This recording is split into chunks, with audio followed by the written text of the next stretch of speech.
This week in the local upholstery club, I had a student ask, what is it you guys are doing to sell your furniture online? I just listed my stuff on Facebook Marketplace and nobody's biting.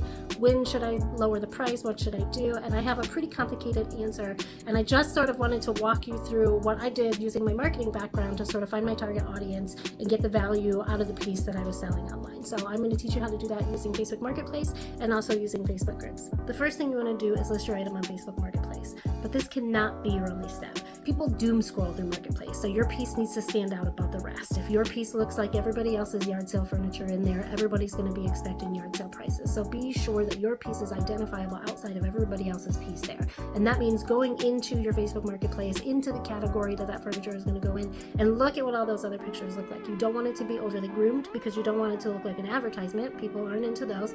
And you don't want it to be like plain and bland and neutral color because that's everything else that you're going to see there. So you're going to want to get creative with your staging. This Facebook Marketplace listing serves as the link to your product. If you don't have a website, then Facebook Marketplace is a great way to have a link to your product and to be able to sell your piece online using their tools.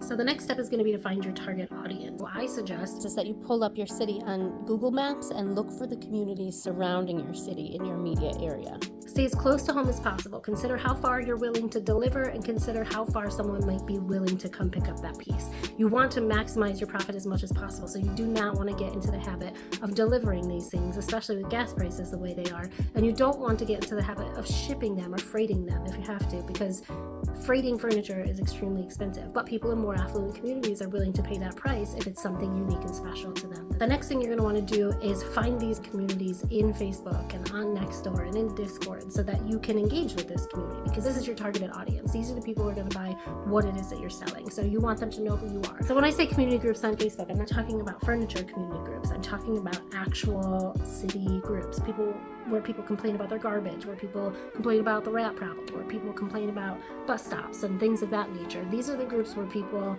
are engaged with each other as neighbors. And so if you're offering a service to a particular community, you want to make sure that you are in these groups so that when they're looking for that service, they can find you. It's a great idea to go in right away and search the word upholstery or furniture and see if there's someone already looking for those services.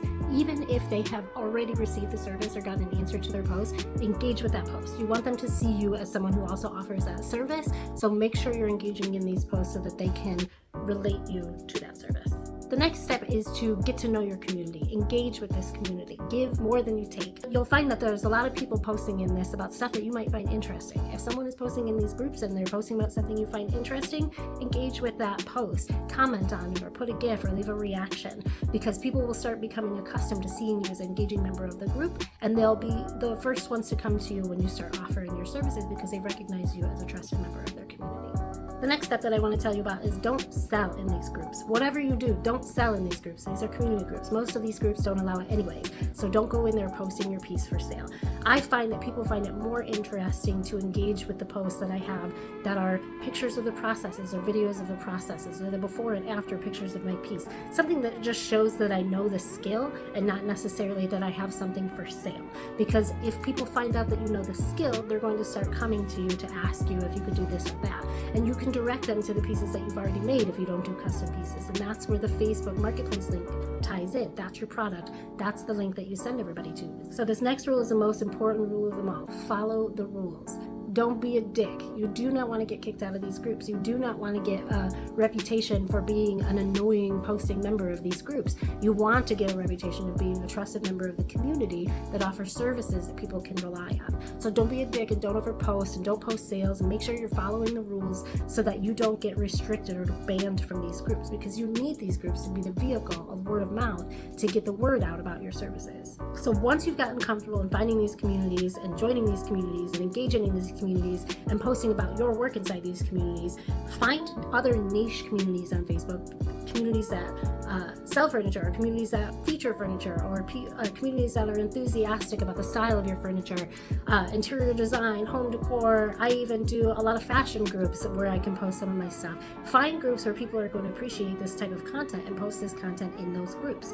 Engagement is engagement. So if you have the same content being posted inside these niche groups where people are engaging with it, and also inside these community groups where people are engaging with it, and also on all your social media platforms where people are engaging with it, you're building a stronger network, and you're telling the algorithms who your targeted audience is so that it can build more lookalike audiences and send your information out to more people who are going to find what it is that you have to offer more relevant and important to them. So this is a really great way to sort of drive people in to look and see what it is that you're doing, particularly if they're already engaging in it. Take note of who is enjoying this content the most and learn how to target your demographic using that information.